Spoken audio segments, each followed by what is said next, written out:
Hi, I'm Conservation Officer Nate Binkowski with the Minnesota DNR. We're out here at Big Sandy Lake in Aiken County today, and I'm here to talk to you about some safety while being out on the ice and some reminders about some of Minnesota's fishing and snowmobile rules.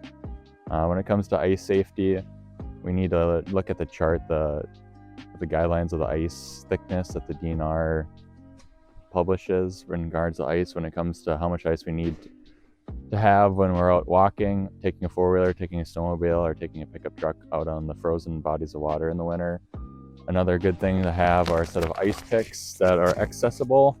If we do come to a situation where we do go through the ice, it's really hard with gloves on or just with bare hands to get some kind of contact with the ice to pull ourselves out. So some kind of pair of ice picks is one of the ways we can get out of the ice, or at least staying on top of the water.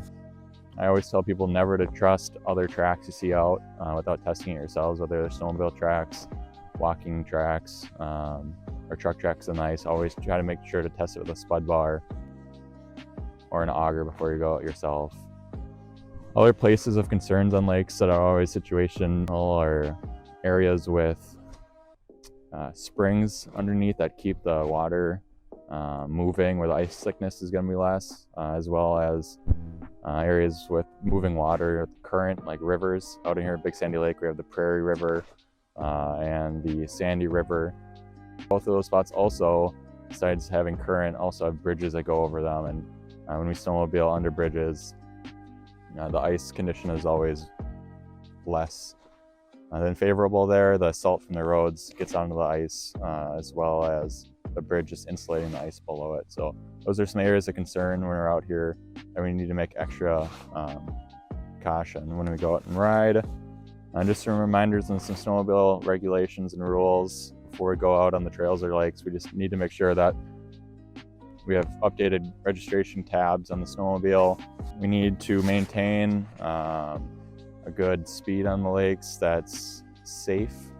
This speed limit in this area is 50 miles an hour, whether it's on the trail or on the lakes. And there's a lot of hazards we need to watch out for on the lakes.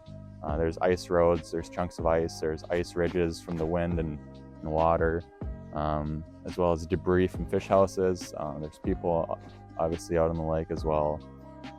And overcast days like today make really low contrast when we're riding on the lake, so it's really hard to see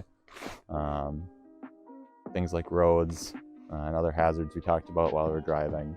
And when we're on the trails, we also need to make sure we're staying on the right side of the trails. When we come around corners and meeting oncoming snowmobiles, all of a sudden we're not coming into any kind of accidents with them there, as well as being aware of hazards like overhanging branches, rocks, stumps, things like that. When it comes to fishing, it's always good to go and pick up the free and current Minnesota DNR fishing regulation book. They can get it at bait shops, government offices, sporting goods stores, and things like that, just to keep us a reminder of our general rules and maybe specific rules to certain lakes. Except for designated trout lakes, we're allowed 2 lines per angler during the ice season.